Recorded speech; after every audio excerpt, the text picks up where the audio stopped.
Buenas tardes a todos. Estoy a cargo de moderar este panel.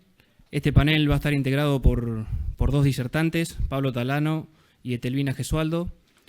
Pablo va a hacer la primera presentación, lo presento a él. Pablo es ingeniero agrónomo egresado de la Universidad de Río Cuarto, especializado en negocios digitales. Trabajó en Bayer por 18 años en el equipo de desarrollo y tecnologías y ciencias de datos. Fue responsable a nivel global de la ciencia de datos y análisis y al mismo tiempo fue responsable del equipo de desarrollo de tecnologías para el manejo del cultivo de maíz y técnicas de agricultura de precisión. En su última etapa lideró el equipo técnico encargado de generar y procesar la información sobre sistemas agronómicos y prácticas de manejo regenerativo dentro de un programa Pro Carbono. Actualmente es socio de Biored y Agrodesign, empresas abocadas a liderar proyectos asociados a la agricultura regenerativa con el fin de difundir conocimientos para impulsar prácticas de regeneración en escala. Bueno, hecha la presentación, los dejo con Pablo para que les comente. ¿Qué tal? Buenas tardes. Un gusto que haya tanta convocatoria. Esperamos poder cumplir sus expectativas. Y sobre todo en este horario, ¿no? Que es un poco difícil mantenerse despierto. Espero mantenerlos activos. Quería empezar con algo que seguramente en este congreso lo han visto en reiteradas oportunidades, pero ¿cuáles son los desafíos globales que tenemos en la agricultura actual y futuro, que tienen que ver con cómo garantizamos a partir de la producción la seguridad alimentaria, sabiendo que el mundo sigue creciendo en población y decrecen la superficie cultivable año tras año? ¿Cómo garantizamos a partir de estas necesidades de la producción de alimentos, cómo podemos garantizar que el retorno por cada dólar invertido sea propicio para seguir haciéndolo y incentivándolo? Gran desafío, inclusive fuerte desafío en Argentina. ¿Cómo además entendemos que hay un recurso que se deteriora si no lo atendemos? Y cómo además, siendo el único modelo de negocios en el mundo que trabaja con un ser vivo que es capaz de capturar dióxido de carbono y convertirlo en oxígeno, cómo podemos ser estratégicamente capaces de sacar el máximo valor o el máximo provecho de esta situación, donde la gran mayoría de los modelos de negocios trabajan a la inversa con respecto a carbono, y sin lugar a dudas incorporar el impacto social que esto genera, ¿no?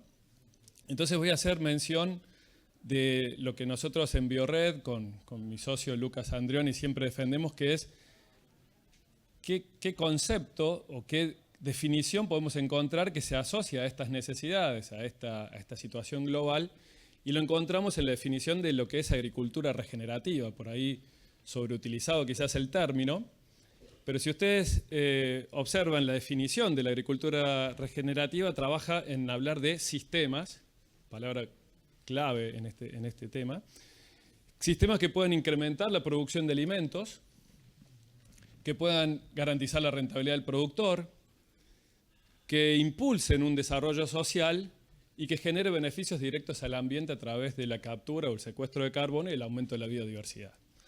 Entonces, nuestra experiencia con Lucas se basa en cómo esto lo llevamos a una realidad. Yo no soy un investigador, he trabajado en desarrollo en alguna compañía técnico, pero somos principalmente personas que tratamos de impulsar estas prácticas, ponerlas en funcionamiento y tratar de compartir lo máximo que podemos de lo que aprendemos al resto. Para eso, déjenme contarles qué es lo que está pasando en Argentina y por qué creemos que estos desafíos globales son fundamentales de atender. ¿Qué pasa con el rendimiento en Argentina? Fíjense, el primer gráfico es maíz y el segundo es soja.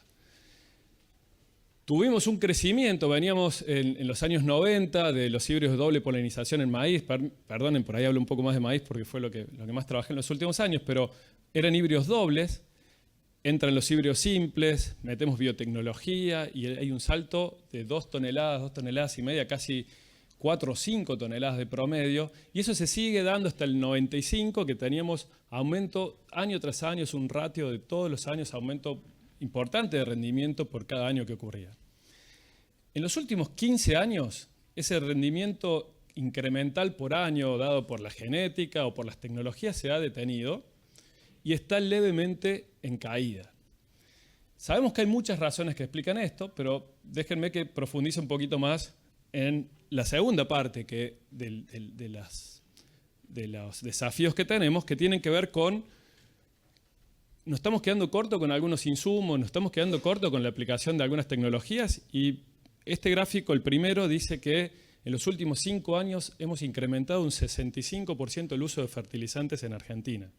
Es decir, estamos produciendo menos y gastando más.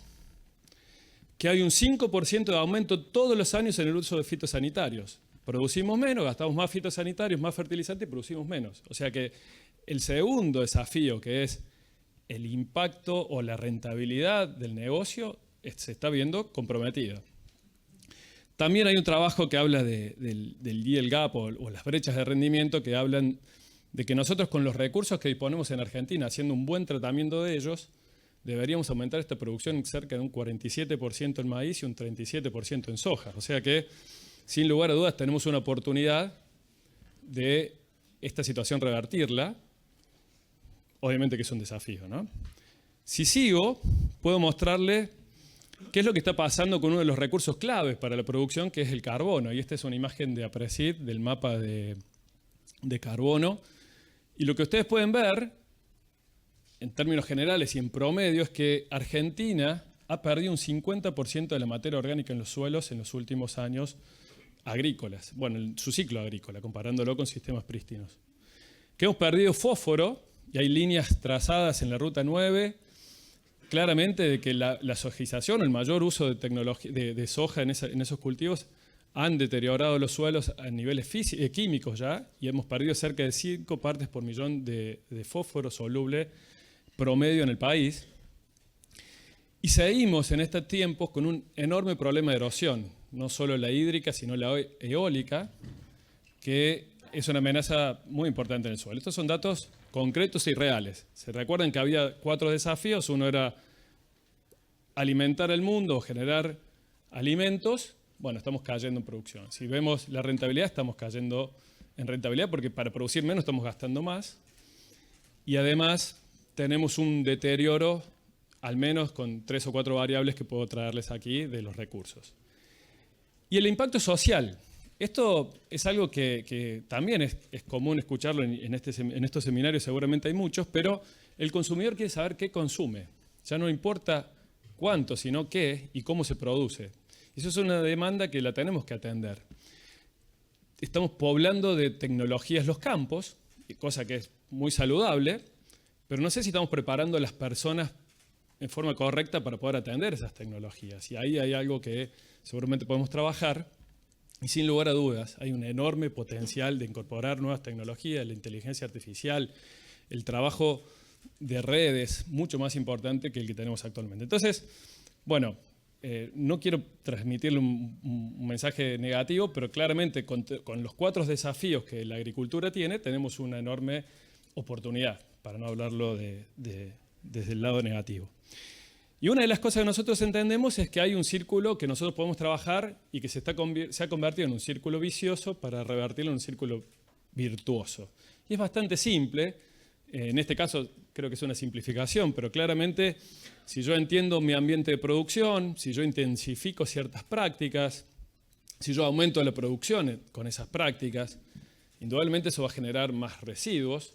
Y cuando hablo de incrementar producción, no hablo solamente de incorporar cultivos de servicio, aunque la charla era de eso.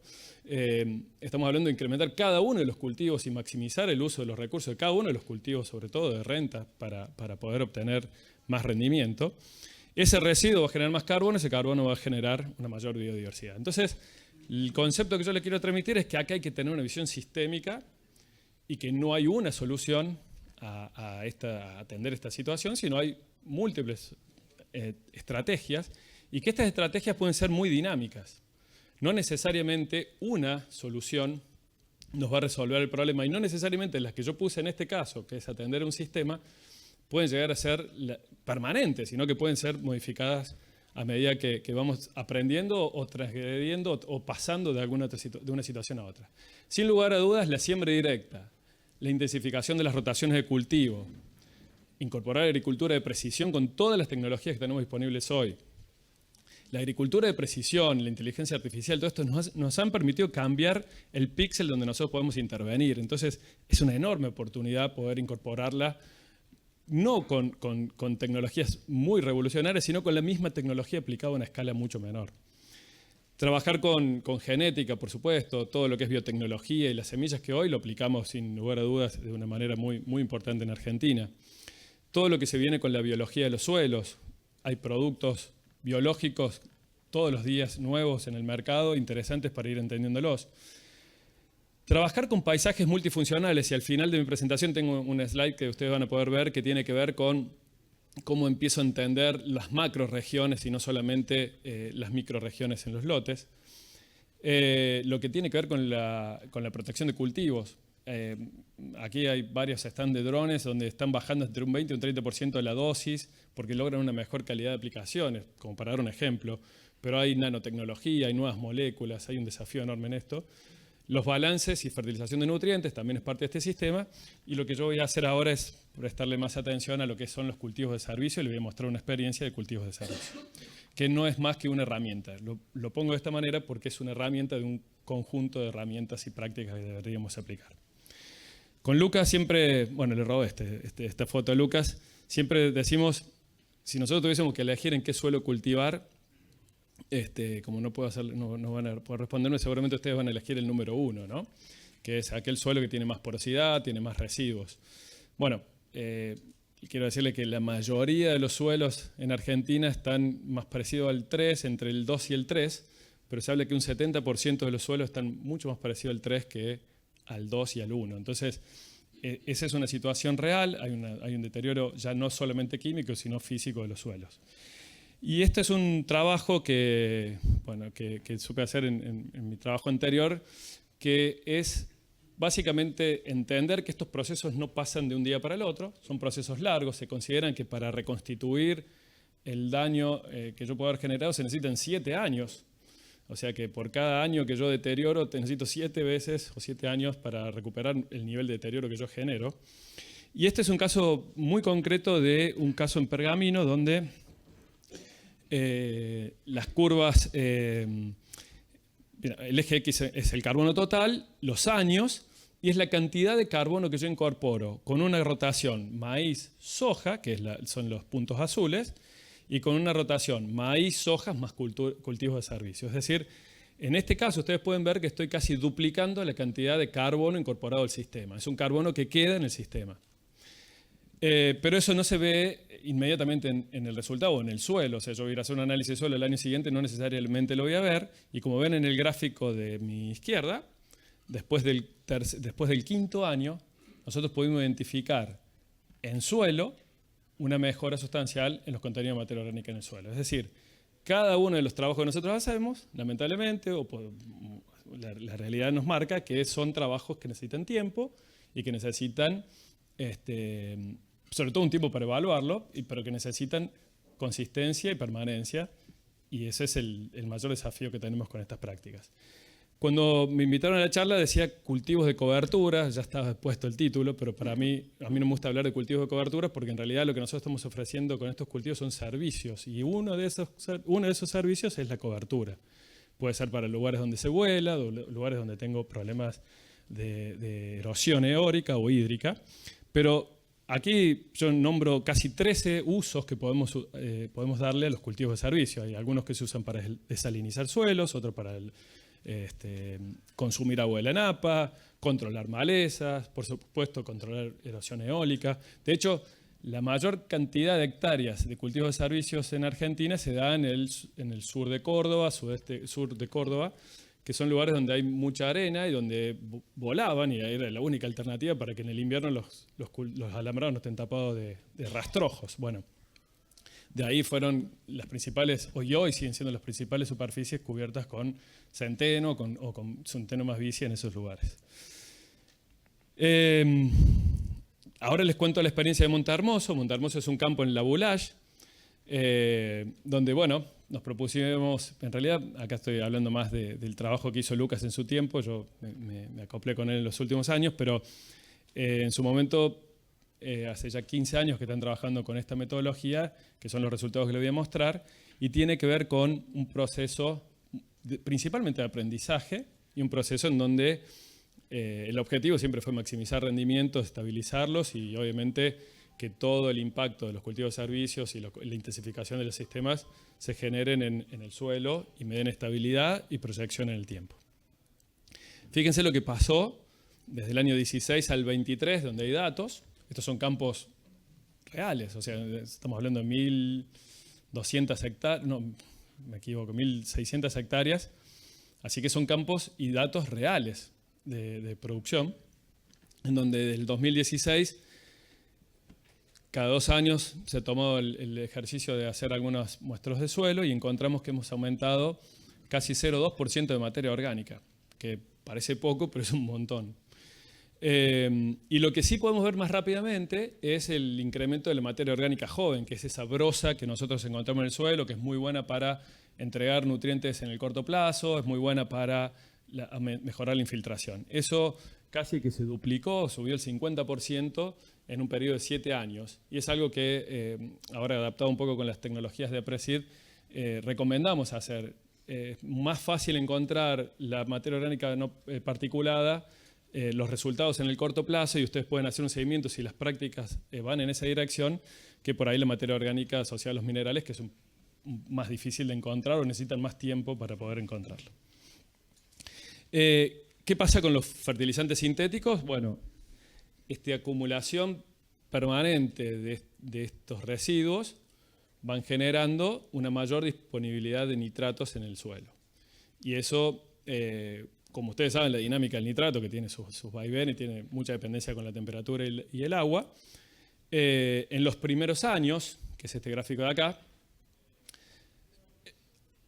no necesariamente en todos los casos, pero en algunos casos es recomendable hacer una sustitución, es decir, hacer un buen diagnóstico de nitratos y quizás aplicar algo más de nitrógeno que lo que se venía usando en un trabajo convencional, porque hay cierta retención de nutrientes por parte de esos cultivos que pueden ser evidenciada en un análisis. Entonces hay que prestar atención, porque en esto y en el agua, que ya voy a comentar un poquito, en el consumo de agua, son los 2 errores más grandes que podemos cometer cuando implementamos cultivos de servicios. Si no estamos atentos a la retención que pueden tener de parte de los cultivos a ciertos nutrientes y, por supuesto, si consumimos más agua de la que debemos consumir, el cultivo de renta se ve afectado.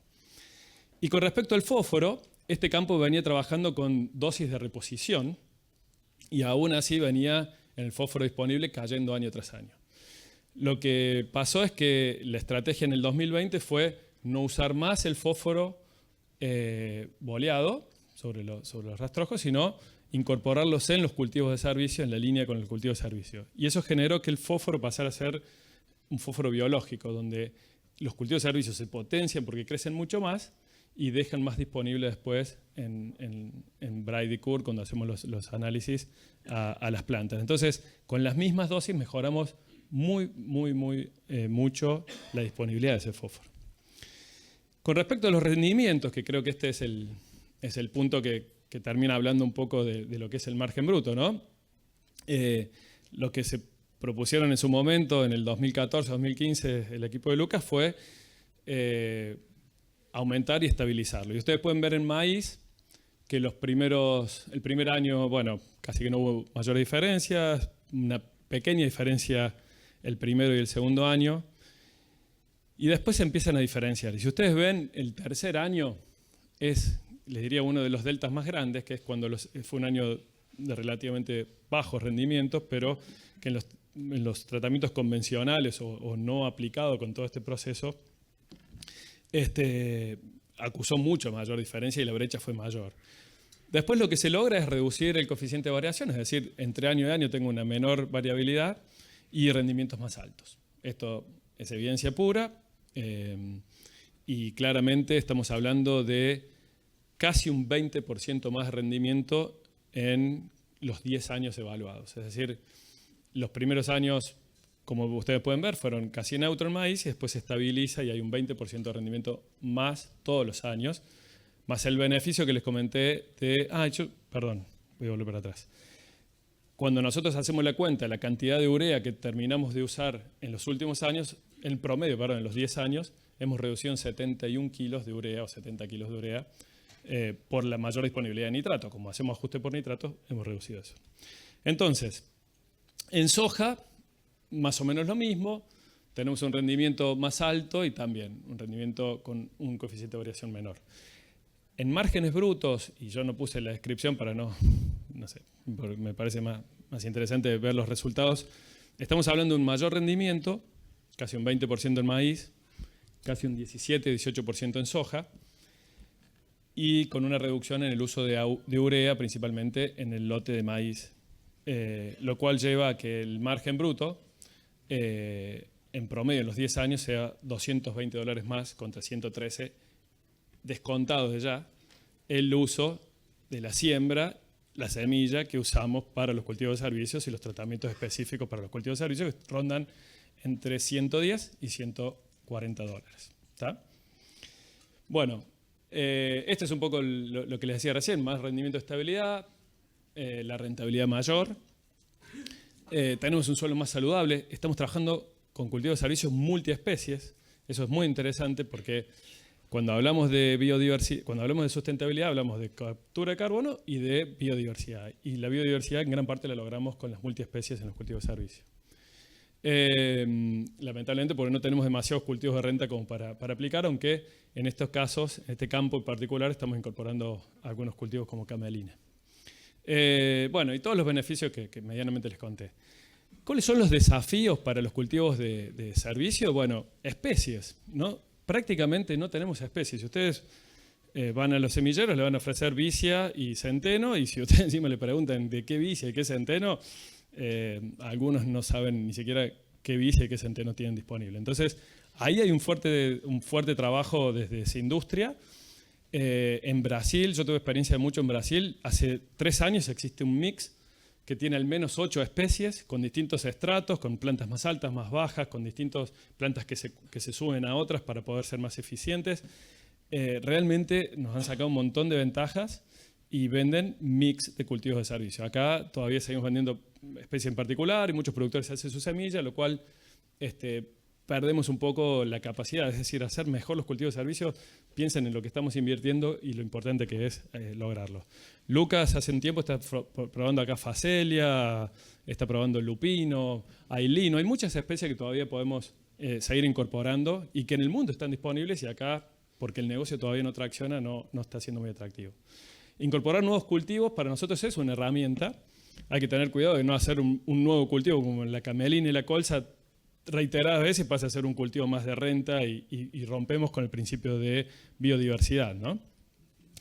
Y entendemos que esto es un desafío. Trabajar con cultivos de servicio, estamos intensificando un sistema agronómico. Intensificar un sistema agronómico con la misma cantidad de lluvias y con los mismos niveles de fertilizante. Entonces, ¿qué más podemos generar de ciencia para poder ayudar a que eso tenga el menor impacto posible o tenga, al contrario, el buen impacto que deseamos con el menor nivel de error posible en la toma de decisión? Y para eso estamos trabajando con herramientas de inteligencia artificial. Por ejemplo, esta es una herramienta que desarrollamos para una empresa, pero que tiene que ver con qué mix es el ideal para cada región en Argentina, para cada fecha de siembra, con qué densidades y para cada tipo de productor. Porque hay productores que recién están iniciándose, que quizás el hecho de no hacerlo, hacerlo ya es un paso. Y hay productores que ya vienen haciendo cultivos de servicio de 2 especies, y podemos pensar 3, 4 especies nuevas para que sigan incorporando tecnología. Es decir, estas son herramientas que sin lugar a dudas, con sus recomendaciones y con sus especificaciones para los tipos de siembra, el boleo, son importantes para que tengamos más información a la hora de tomar decisiones. Otra herramienta que hemos desarrollado es trabajar con balances de agua. Esta es una herramienta que usa inteligencia artificial, usa una imagen de radar que mide la humedad en el suelo, si no la tenemos medida. Usa un forecast o un pronóstico de clima a 180 días.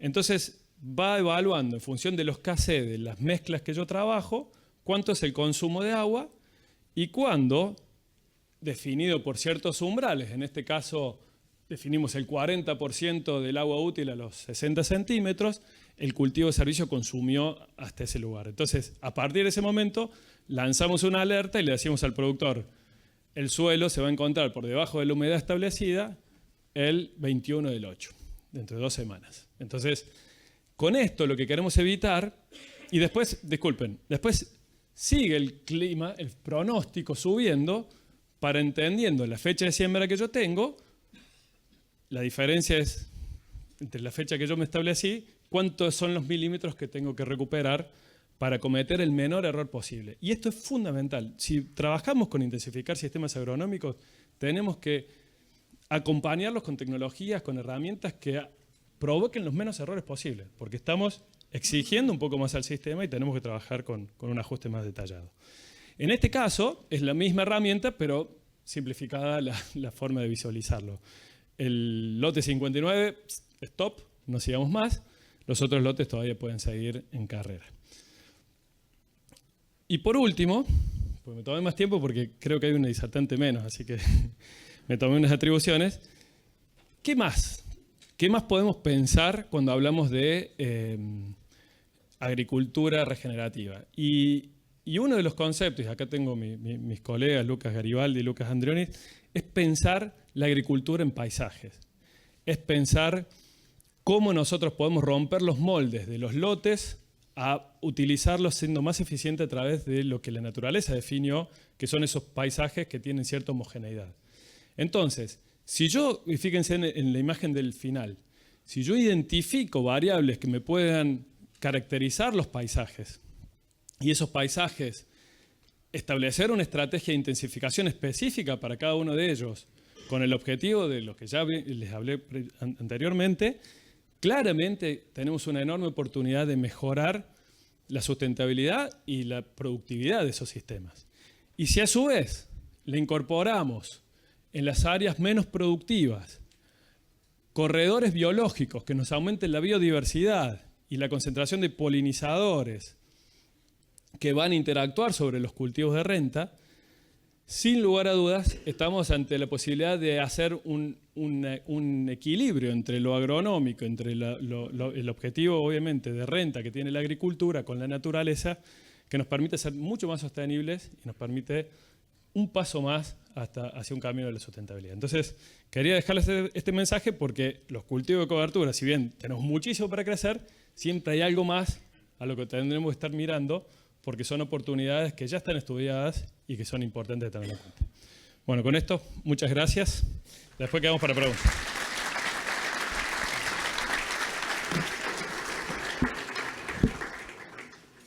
Gracias, Pablo. Bueno, ahora vamos a darle el lugar a Etelvina Gesualdo. Etelvina, por un problema, un accidente doméstico, no se va a poder hacer presente hoy, pero nos dejó su grabación, la grabación de su charla, así que la vamos a escuchar por la pantalla. Al finalizar el panel vamos a abrir a una ronda de preguntas, así que por ahí el que tiene alguna pregunta para Pablo o para Etelvina, que si te la animás, Pablo, o la respondemos como podemos. Pero bueno, ahora le damos el lugar a Etelvina. Etelvina Gesualdo es ingeniera agrónoma de la Universidad de Buenos Aires. Tiene un título otorgado por la Universidad Politécnica de Valencia en Innovación, Desarrollo Territorial y Competitividad. Desde el 2004 está en la Agencia de Extensión Rural del INTA de General Pinedo, dedicada a los cultivos extensivos en la provincia del Chaco. Así que bueno, le decimos a los técnicos, por favor, si pueden poner el video de Etelvina.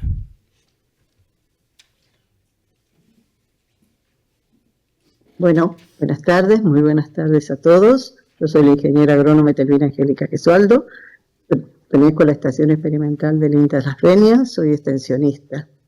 Y bueno, agradezco muchísimo a Presid que nos haya dado la oportunidad de poder compartir este espacio y mostrar nuestras experiencias en el norte argentino.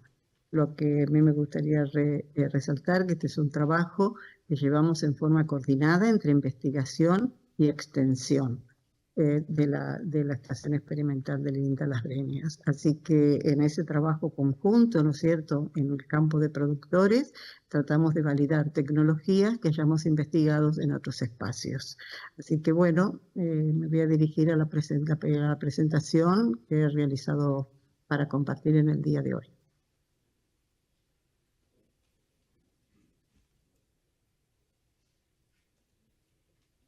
Bueno, en el panel que nos toca estar es sistemas productivos sustentables, cultivos de cobertura y margen bruto que estamos haciendo para promover su implantación.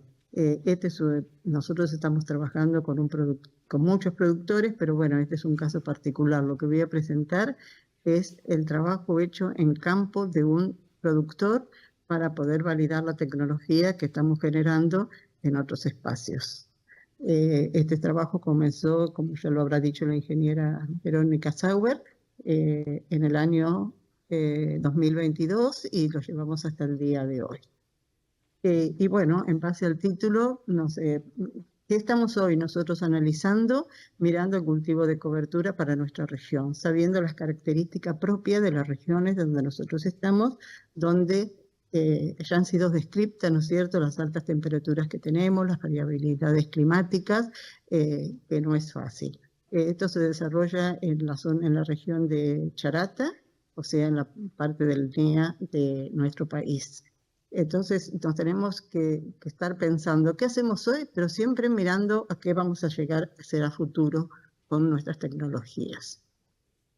Bueno, en nuestra región, siempre que estamos hablando de cultivo de coberturas o de cultivos de servicios, empieza una disyuntiva o una pregunta que la hacemos generalmente, tanto los técnicos como los productores, pero principalmente los productores. Entonces están diciendo, hacer un cultivo de cobertura nos está llevando a un costo mayor, a un nuevo costo.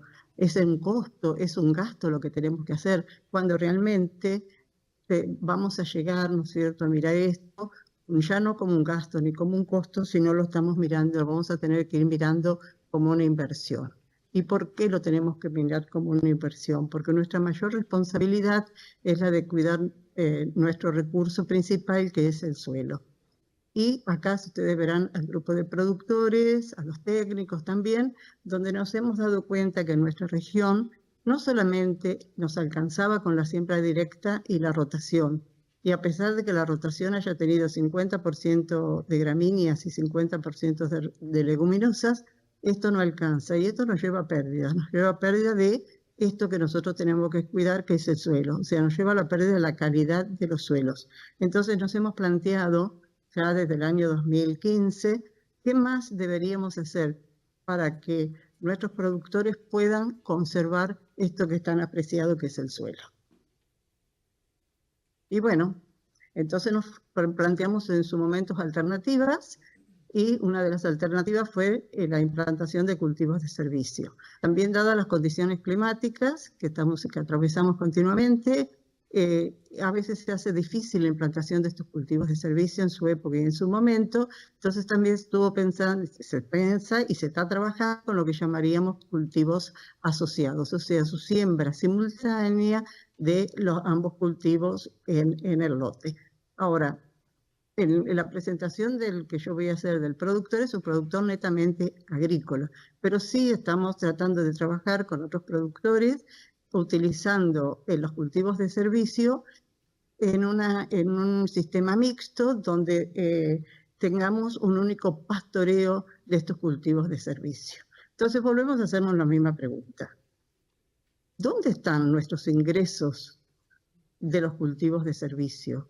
Porque si no, parecería que solamente es un costo o un gasto, ¿no es cierto? Pero yo analizo desde el punto de vista de lo que es el margen bruto. Sabemos que un margen bruto es ingreso menos egresos. Estamos teniendo los egresos, pero no estamos teniendo los ingresos. Entonces vamos a analizar un poquito, y lo vamos a analizar desde el caso del productor.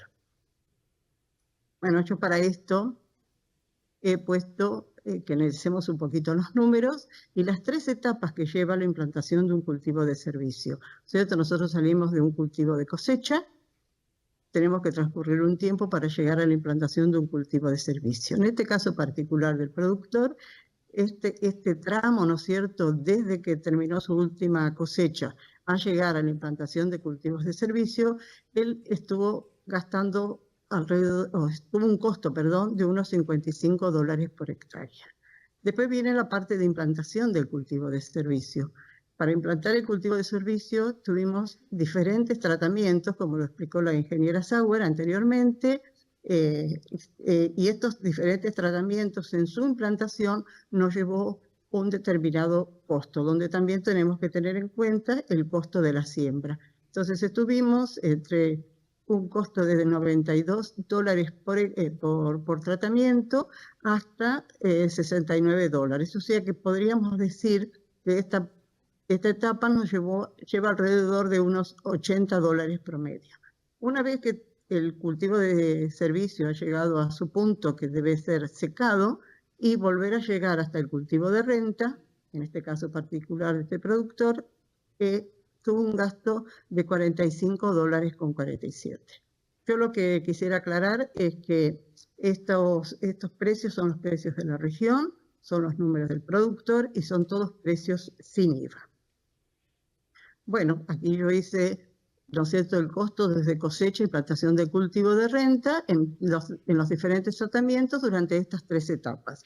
Y sumando cada una de las etapas, logramos que el total de dólares por hectárea gastado para los diferentes tratamientos varió entre $192,50 hasta $169,50. O sea que tendríamos un promedio de $180 para cualquiera de los tratamientos. Pero ¿qué pasó también? Ustedes tienen que imaginar que si el productor no hace los cultivos de servicio, tiene que hacer sí o sí barbecho.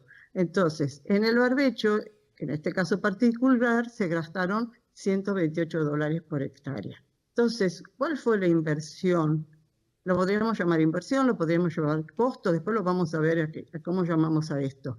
De los diferentes tratamientos, cuánto nos sale hacer los diferentes tratamientos y cuánto nos sale hacer el barbecho. O sea que ese diferencial, ¿no es cierto?, en costos, realmente fue solamente entre $64 por hectárea hasta $41 por hectárea según tratamiento.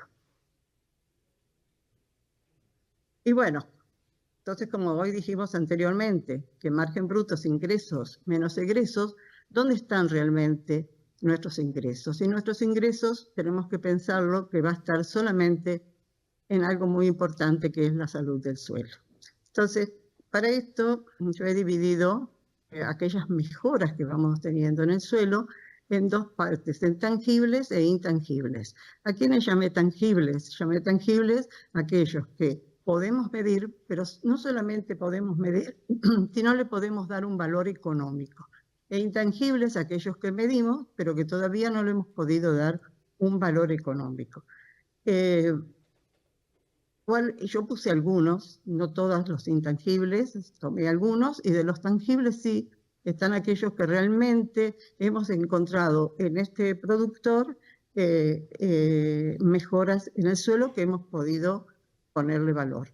Bueno, una de ellas es el nitrógeno que se ha incorporado durante los cultivos de servicio, cómo nos ha mejorado la materia orgánica y cómo nos ha mejorado la productividad. Y cuando hablo de la productividad, estoy hablando de la productividad del cultivo de renta siguiente. O sea, una vez que terminamos el cultivo de servicio e implantamos nuestro cultivo de renta, esa va a ser nuestra productividad. Y bueno, y como algunos intangibles, no todos, como que la densidad aparente, la supresión de malezas, la actividad biológica y la temperatura del suelo. Bueno, ¿qué sabemos hoy nosotros de los tangibles? Lo que hoy sabemos de los tangibles y fue lo que nos dio a nosotros en el ensayo durante estos 4 años, es que se pudo llegar a incorporar, según el tratamiento, 75 kilos de nitrógeno por hectárea. O sea que nosotros hemos incorporado en este momento,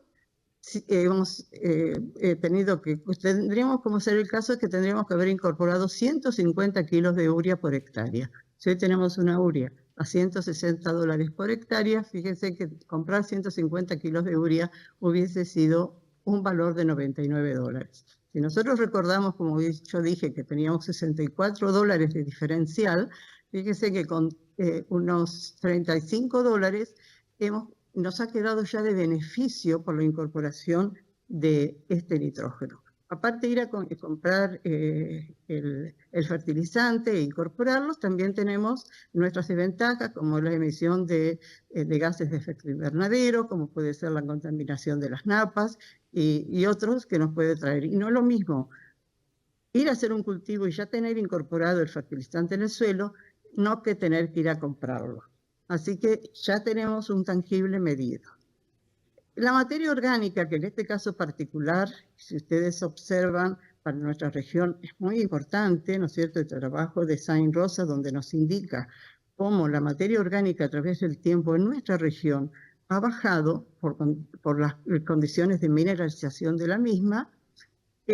No tenemos una metodología directa en el día de hoy para medirla, pero sí la podríamos calcular a través de lo que se llamarían los bonos de carbono. Tengamos en cuenta que en este caso particular de este ensayo, la materia orgánica aumentó en 0,4% durante 4 años. Entonces, es muy significativo. Primero, si lo calculamos en dólares, y segundo, si lo vemos desde el punto de la mejora del suelo. Con todos los beneficios, ¿no es cierto?, que nos acarrea o que nos lleva o nos conlleva tener materia orgánica en el suelo. Y bueno, otro análisis que hemos hecho durante estos 4 años es la productividad del próximo cultivo de renta. O sea, cómo nos rindió nuestro maíz hicimos promedio, ¿no es cierto? Lo que yo voy a presentar son los promedios de los 4 años y en las parcelas que nosotros llevamos adelante, o sea, no es en lote del productor, y hemos encontrado que el mejor antecesor para el cultivo de maíz fue la vicia, que el testigo tuvo un rendimiento de 3.860 kilos por hectárea y que con el tratamiento tenemos un rendimiento de 6.850 kilos por hectárea. Quiere decir que hemos tenido un diferencial del 77%, el más que el testigo. En el caso de soja, hemos logrado que el mejor antecesor fue el centeno, con 1.956 kilos por hectárea en el caso del testigo, y 3.146 kilos en el caso con el tratamiento. Quiere decir que hemos tenido un diferencial del 60%. Y aquí sí hacemos margen bruto. Entonces aquí sí podemos decir cuánto nos hemos beneficiado en nuestro margen bruto teniendo en cuenta los diferentes rendimientos que hemos obtenido, tanto sea maíz como soja, que son los 2 cultivos que están entrando en la rotación. Bueno, pero ¿qué debemos seguir investigando a futuro para encontrar respuestas económicas? Que como yo dije, son tan intangibles que los podemos medir, pero que no le hemos podido encontrar un valor económico. Y uno de ellos, este era un lote que tenía muchos problemas de borrelia, ¿no es cierto? Y hemos encontrado encontrado supresión de malezas, el lote de testigo que tenía 66 plántulas de malezas por metro cuadrado, hemos llegado a tener en los tratamientos 11 plántulas por metro cuadrado. Quiere decir que en esto también nos tendremos que empezar a ocupar, ¿no es cierto?, de sacar cuál sería nuestro ingreso por esa supresión de malezas. También para nosotros es muy importante la temperatura del suelo y a través del trabajo que se ha hecho en estos 4 años hemos encontrado que tenemos temperaturas hasta 50 grados de suelo y, por ejemplo, bajo vicia hemos logrado bajar 11 grados la temperatura del suelo. Esto significa mucho para la vida del suelo, para su actividad biológica y mucho para las plantas. Bueno, uno de los parámetros muy bien medidos fue el tema de densidad aparente. Cuando se comenzó a hacer este ensayo, ¿no es cierto?, la densidad aparente de dicho lote oscilaba entre 1,46 a 1,50. Con los diferentes tratamientos y en la última medición de la campaña 2024-2025, esta densidad aparente está hoy en 1,02 a 1,30 según los tratamientos. Fíjense que nosotros a través de esta densidad aparente, a la mejora de esta densidad aparente, estamos haciendo grandes mejoras en el suelo como son la infiltración, la cantidad de agua acumulada, la disponibilidad de ese agua para el próximo cultivo. Y bueno, también tendremos que seguir analizando qué otros nutrientes nos hemos mejorado en el suelo, que vamos a tener que volver también a darle valor económico. Y bueno, y algo que no hemos trabajado mucho, pero que vamos a tener que trabajar, ¿cuál fue la actividad biológica? Medida. Pero hoy nosotros sí, con solo mirar el suelo y en las condiciones que se encuentran, nos estamos dando cuenta que la actividad biológica, y comparando con el testigo, ha mejorado muchísimo. Entonces, estos son algunos ejemplos, ¿no es cierto?, que a futuro va a haber que encontrarle un valor en dólares para poder sacar el margen bruto de los cultivos de servicio. Y bueno, entonces, como conclusión, ¿no es cierto?, tenemos que pensar, y como empezamos con la presentación, pensando si eran gastos, si eran costos, hoy tenemos la certeza que los cultivos de servicio son una inversión. Hasta el día de hoy el margen bruto para los cultivos de servicio no existen. ¿Por qué? Porque cuando tengamos todos los indicadores de mejora de calidad del suelo cuantificados en dólares, podremos tener un margen bruto de los cultivos de servicio, porque ahí sí podremos hacer ingresos menos egresos. Lo que sí tenemos, y es importante, es el margen bruto del cultivo de renta posterior. Siempre tenemos que estar mirando al sistema, o sea, no tenemos que mirar cosas en particular, sino a estas cosas en particulares, cómo se nos integran al sistema. Y bueno, y como último mensaje me gustaría decir que mirar al futuro, conservar y mejorar nuestro suelo. Bueno, yo les agradezco muchísimo la atención, espero que les haya sido útil. Por cualquier contacto que quieran tener conmigo. La verdad que muchísimas gracias.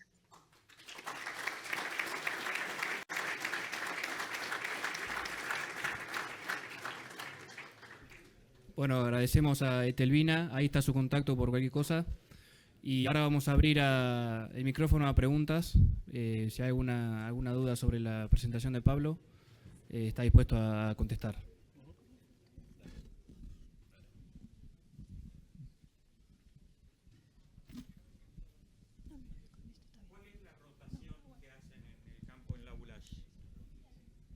Maíz, soja. En los últimos 2 años entró girasol, pero principalmente es maíz, soja, cultivos de servicio. Sí. Nunca hacen trigo. Sí, perdón. Trigo también entra en un porcentaje. Recordemos, el sur de Córdoba por ahí tiene algunas dificultades con precipitaciones y los niveles de rendimiento no son tan atractivos en trigo, entonces depende más del negocio, pero entra eventualmente, en los 10 años ha entrado tres veces seguramente trigo. Gracias.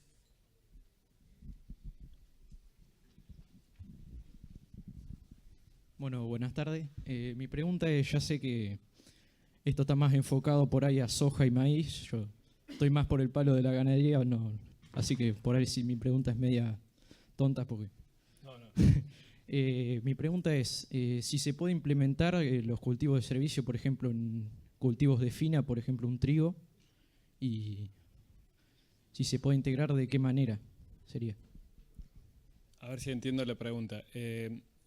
Cultivo de servicios de verano para hacer trigo. O sea, si hay cultivos de servicio para cultivos de invierno de fina. Por ejemplo, para un trigo o una cebada. Sí, en las regiones que trabajamos no nos da el ciclo para después del cultivo de renta, que puede ser un maíz o una soja, hacer un cultivo de servicio y entrar a trigo, porque pensá que estamos sembrando en junio y las cosechas son abril a más tardar. Entonces no llegaría a tiempo un cultivo. Pero el tema de ganadería es interesante, donde nosotros vemos con muy buenos ojos, en algunos casos, pastoreos muy controlados, por supuesto, pero vemos con muy buenos ojos porque, Gervasio Pineiro, que trabaja mucho con nosotros, nos ha enseñado de que el mayor contenido de materia orgánica en el suelo, generado en el suelo, es a partir de las raíces. El 50% queda retenido en el suelo y solamente un 5% de la parte aérea. Entonces, si mi objetivo no es generar cobertura, porque en algunos casos sí, la cobertura es un requisito, como mostró la ingeniera, de bajar temperaturas o evitar erosiones eólicas, muchas veces el pastoreo puede generar una renta y puede ser compatible completamente con las prácticas que nosotros proponemos. Te sumo un dato a la pregunta tuya. Vos preguntás si hay cultivo de servicio Pasia fina. Se está trabajando en la zona de Dorrego y Pringles. Hay un productor que mañana hay una charla sobre este tema a las 9 de la mañana. Van de trigo candial a trigo candial y al medio le meten cultivo de coberturas. De verano. De verano. Claro. Generalmente son especies más estivales, pero se está haciendo ese trabajo, quemando ese cultivo en marzo y aprovechando el tiempo de marzo. El candial por ahí se siembra un poquito más tarde, en julio, aprovechando ese momento para la recarga de perfil. Y ahí hay una linda oportunidad para entender especies de verano. Yo he visto en Brasil usarse girasol, por ejemplo, como cultivo de servicio. No sé en esas zonas más al sur si la crotalaria puede llegar a funcionar, pero bueno, ahí hay un lindo trabajo también para desarrollar cultivos de verano, de servicio de verano.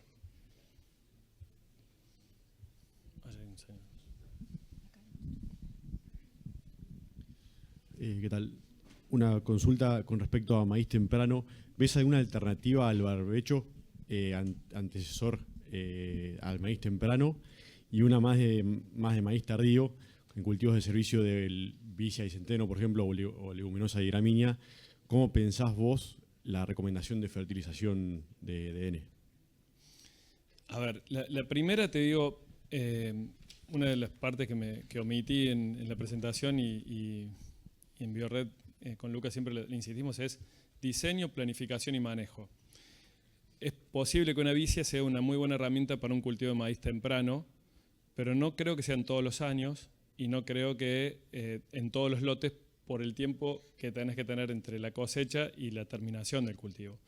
Entonces, la verdad que hablar en términos muy generales te diría en algunas zonas, o este año en muchas de las zonas te diría sí, es perfecto, una vicia, pero condiciones de años anteriores te dirían no, es un riesgo muy alto porque consumirías el agua para que ese maíz temprano lo pongas en riesgo. Entonces, habría que ver año a año. Sí te desafío a decir, planifiquémoslo, diseñémoslo y manejémoslo en el caso que sea necesario. Por eso no podría darte una receta. Y respecto a, la otra que es... ¿Cómo pensás vos la recomendación de fertilización de nitrógeno para un maíz tardío, por ejemplo, habiendo tenido un cultivo de servicio, por ejemplo, de vicia y centeno? ¿Cómo pensás el aporte de nitrógeno por parte de la vicia? ¿Algún porcentaje de eficiencia? No lo tengo en datos. Sí te puedo decir que si los sistemas ya vienen de 4 o 5 años, el dato en el cuadro yo lo mostraba, hay un pool de nitrato siempre casi disponible y que no depende tanto del cultivo de servicio que está en vigencia, digamos. Entonces, depende de los años en que vos estás, pero si vas a los primeros años, vas a tener que estar más atento en estadio de aplicar la fertilización. Ahora, si vos me preguntas cómo es la mejor forma de fertilizar maíz, te diría que el cultivo no tenga deficiencia desde su inicio y la dosis distribuirla en la mayor cantidad de etapas, lo más cercano BT del maíz, que es cuando tiene su pico de consumo. Entonces, eso te podría ayudar si tenés una herramienta, si podés trabajarlo. En maíz tardío por ahí son muy altos, pero si pudieses trabajarlo a demorar lo más posible la aplicación del fertilizante de nitrogenado y hacer los análisis en ese momento, porque por ahí ya, dependiendo del año, la temperatura y la humedad, podés tener disponible mucho del nitrato que la vicia te está entregando. Sí. Hola. Para que allá hay un señor que tenía. Perdón. Yo creo que nos estamos olvidando un poco de un cultivo de servicio que es cultivo de renta, de rotación, y es el sorgo. En la mitad de la República para arriba nos sirve perfectamente para cultivo de servicio, cultivo de rotación, cultivo de renta. Los rebrotes de sorgo después de la primavera, en el caso nuestro que tenemos inviernos secos, realmente son impresionantes, dejan una cobertura impresionante y todo lo que viene atrás, en general le metemos hoja o poroto nosotros atrás, unos resultados espectaculares y yo creo que está injustamente olvidado como cultivo de servicio. Yo te diría, no da la región nuestra para eso, pero sí es muy válido lo que traes y creo que, y en esto soy totalmente honesto y acá hay que generar un ecosistema mucho más. Así como la agricultura regenerativa necesita de un sistema, nosotros también tenemos que hacer una red de mejores prácticas y experiencias para esto, porque tu región es probable que sea muy útil, en la nuestra por ahí afectaríamos a la rentabilidad de un cultivo como es el maíz, que es en algunos casos superior. Entonces es súper válido, me parece, no es que nos olvidamos, sino que por ahí no estoy mostrando una experiencia de esa región. Sí, existe. Sí, por supuesto. Pablo, si me podés hacer nomás, cuando mostraste el gráfico ahí de testigo y rotación, ese 9% que lograron acumulado ahí de... ¿Cómo era la intensificación del tratamiento y más o menos qué volúmenes de biomasa extra lograban sobre el testigo? La biomasa no lo medimos, pero sí te puedo decir que medimos rendimiento y el tratamiento fue maíz, soja, barbecho. Maíz, soja, barbecho, inclusive con la fertilización de reposición que se establecía anteriormente. Pero no, la diferencia más grande, si querés, tiene que ver con los cultivos de servicio multiespecie que aplicamos en esos años. Tenemos una última pregunta por acá y vamos cerrando el panel que tenemos que liberar la sala. Pablo, te hago una consulta. ¿Cómo está armando la estrategia de fertilización de ajuste de nitrógeno de maíz? ¿Y qué valores le pones al aporte de vicia de nitrógeno? Si estás teniendo en cuenta o si medís materia seca de vicia y haces una relación de aporte de nitrógeno al sistema, o simplemente pones un valor que sea promedio. Porque bueno, nada, muchas veces se ha hablado que esa relación de tonelada de materia seca con los 20 kilos de N histórico que se habló, y bueno, muchas veces se logra una buena cantidad de materia seca y quizás los valores que aporta la vicia de nitrógeno son menores y bueno, puede tener una merma de rendimiento. Bueno, nosotros no usamos el criterio de potencial entrega de la vicia para el cultivo. Tratamos de hacer la evaluación de nitrato lo más cercano al momento de aplicación y si podemos demorarle, como decía recién, es lo ideal y en ese momento hacemos el ajuste. No tomamos parámetros potenciales porque nos ha pasado de quedarnos con menos dosis de nitrógeno y hemos perdido rendimiento. Bueno, les agradecemos a Pablo y a Telvina, un fuerte aplauso. Gracias.